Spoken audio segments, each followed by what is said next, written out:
வணக்கம். த roosters crime time சீரீஸில் மீண்டும் ஒரு முறை நான் உங்களை வரவேற்கிறேன். ஆயுஷ் சர்மாவுடைய கதையை நேற்று உங்களுக்கு முன்பு நாங்கள் எடுத்து வைத்தோம்.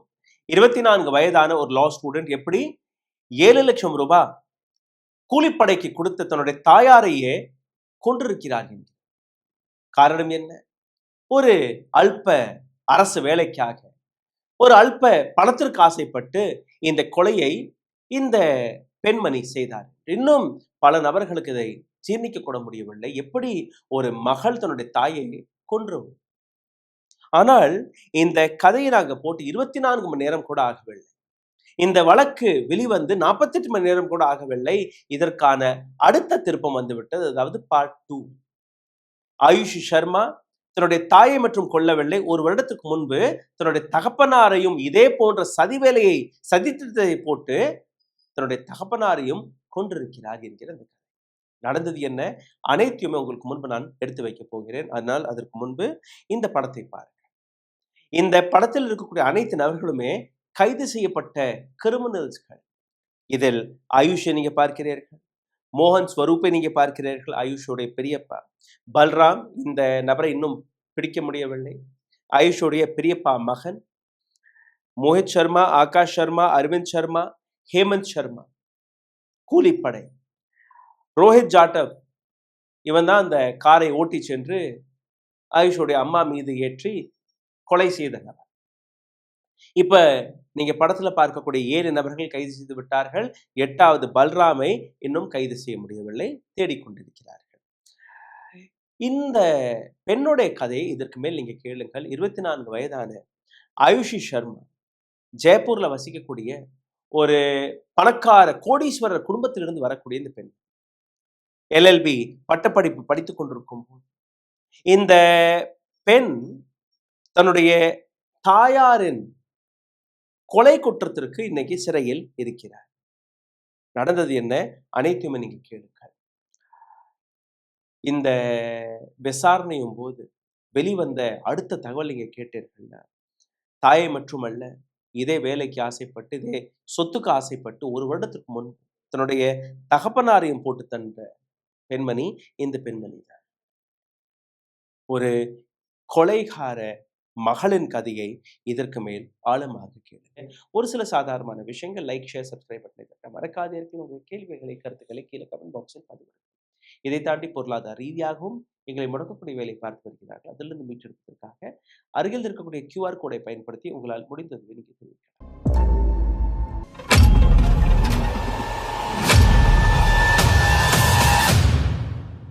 ஆயுஷுடைய கதையை நீங்க நேற்று பார்த்தீர்கள். எப்படி ஒரு நல்ல படிச்ச பெண்மணி அரசு உத்தியோகத்திற்காக தன்னுடைய தகப்பனாருடைய வேலை எப்படி அம்மாவுக்கு போச்சு, அந்த அம்மாவையும் கொன்று விட்டுட்டோம்னா அந்த வேலை நமக்கு வந்துடும் என்கிற ஒரு அலுப்பு ஆசையில் 7 லட்சம் ரூபாய்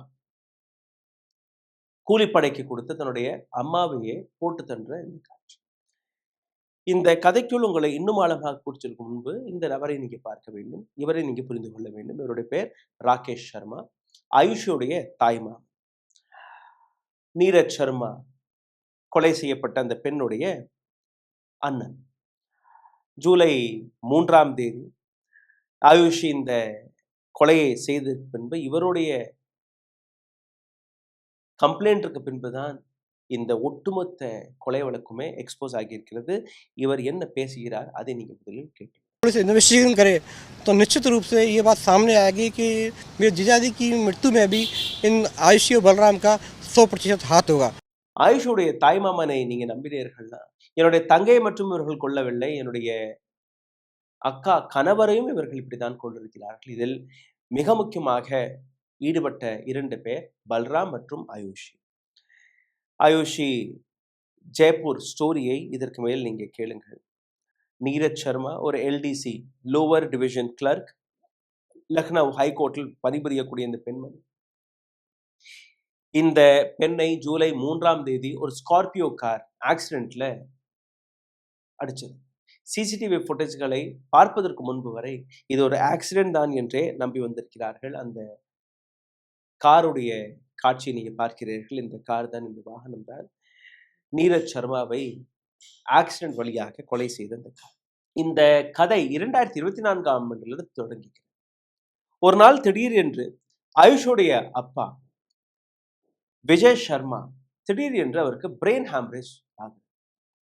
பிரெயின் ஹேமரேஜ் ஆன உடனே மருத்துவமனைக்கு கூட்டிச் செல்கிறார்கள். சவாய் மான்சிங் ஜெய்ப்பூர்ல இருக்கக்கூடிய ஒரு சிறந்த மருத்துவமனை. அங்க கூட்டிச் சென்றதுக்கு பின்பு அவருக்கு சிகிச்சை எல்லாம் நடக்கிறது. கொஞ்சம் கொஞ்சமாக குணமடைஞ்சு வீட்டுக்கு திரும்புகிறார். பிரெயின் ஹேமரேஜ் ஆபரேஷன் எல்லாம் நடந்திருக்கு. ஒரு சில நாட்கள்ல மறுபடியும் பணியில் போய் சேர்வதற்கு முன்பு திடீர் என்று ஒரு நாள் ஆயுஷி பல்ராமுடன் வீட்டுக்கு இந்த மாதிரி அப்பாவை அங்க சரியா பார்க்கல போல, பிரைவேட் ஹாஸ்பிட்டல்ல வச்சு டெஸ்ட் பண்ணிட்டு வர்றேன், டெஸ்ட் எல்லாம் எடுக்கணும். அம்மா கேட்டிருக்கா, எங்க கூட்டிட்டு போறேன்? இந்த மாதிரி இந்த பிரைவேட் ஹாஸ்பிட்டல் கூட்டிட்டு போய் ஈவினிங் எல்லாம் வந்துடுறேன். தன்னுடைய அப்பாவை கூட்டிட்டு போன ஆயுஷி அன்னைக்கு திரும்பவில்லை. ஃபோன் போட்டு இந்த மாதிரி ஹாஸ்பிட்டலே அட்மிட் செய்ய சொல்லியிருக்காரு. இப்ப அம்மாவுக்கு என்ன பிரச்சனைனா, வீட்டை விட்டு வெளியில போக முடியாது. ஆயுஷுடைய ஒரு தம்பி, மனநிலை பாதிக்கப்பட்ட ஒரு நபர். 24 மணி நேரமும் அந்த பையனுடன் யாராவது ஒருத்தர் இருந்தே தீர வேண்டும், வேற வழியே கிடையாது. இது ஒரு எக்ஸ்கியூஸாக மாறுது. டிசம்பர் 2025ஆம் ஆண்டு இந்த விஷயம் நடக்குது.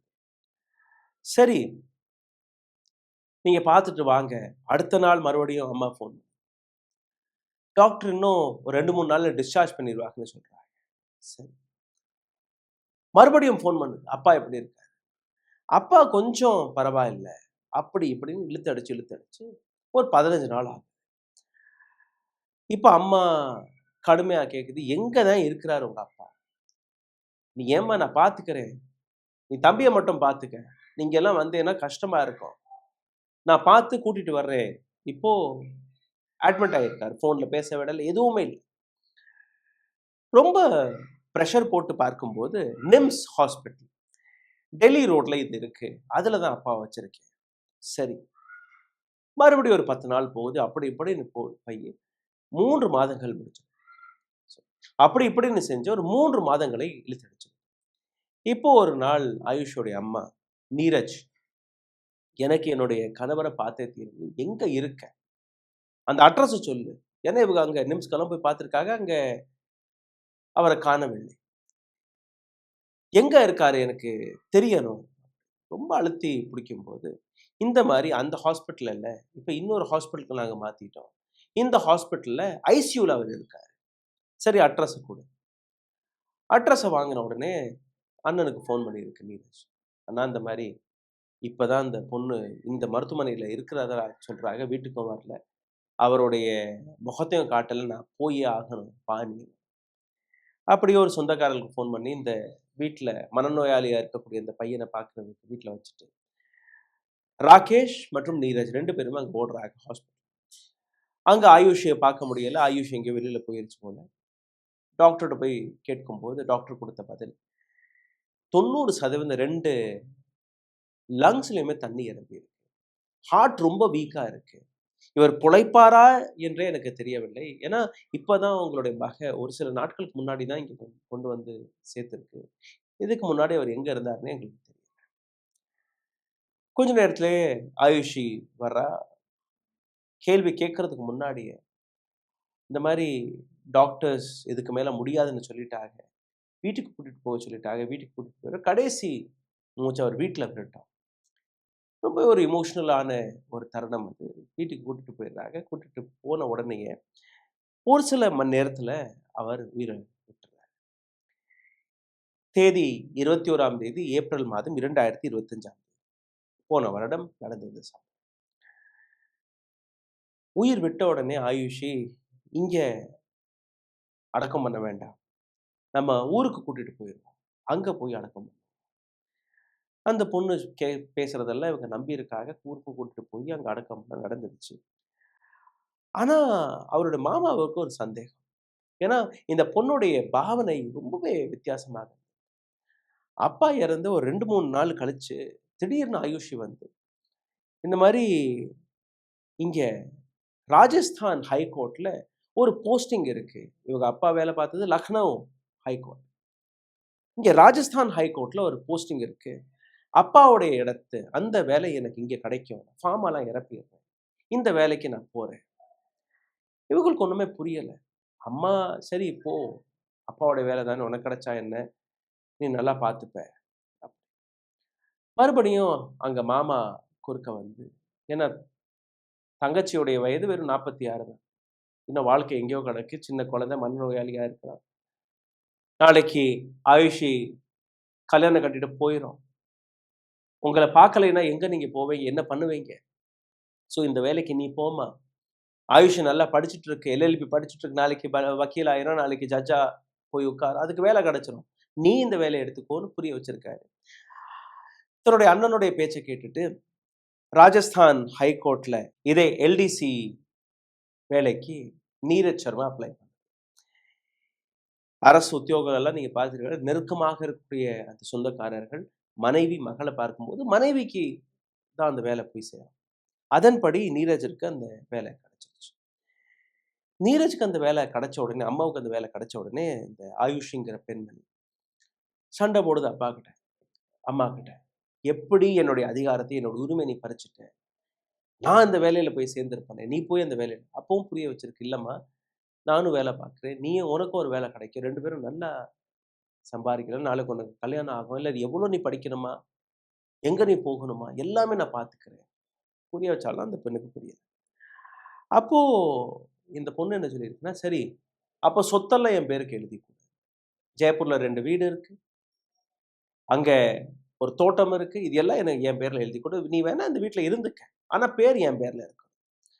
இப்ப இந்த பிரச்சனை முத்துது. சொத்த எழுதி கொடுக்கல அம்மா. கோவிச்சுக்குன்னு ஏன்னா ஜெயப்பூர்ல 2 வீடு இருக்கு. அந்த 2 வீட்ல ஒரு வீட்டுக்கு இந்த பொண்ணு போயிருது. அந்த வீட்டுக்கு பக்கத்துல தான் பெரியப்பா வீடு, பெரியப்பா குடும்பம் இருக்கு. பெரியப்பாவுடைய மகன் பல்ராமுக்கும் இந்த பொண்ணுக்கும் ஒரு நல்ல நட்பு. அண்ணன் தங்கச்சி முறையில ரொம்ப நல்ல நட்பு.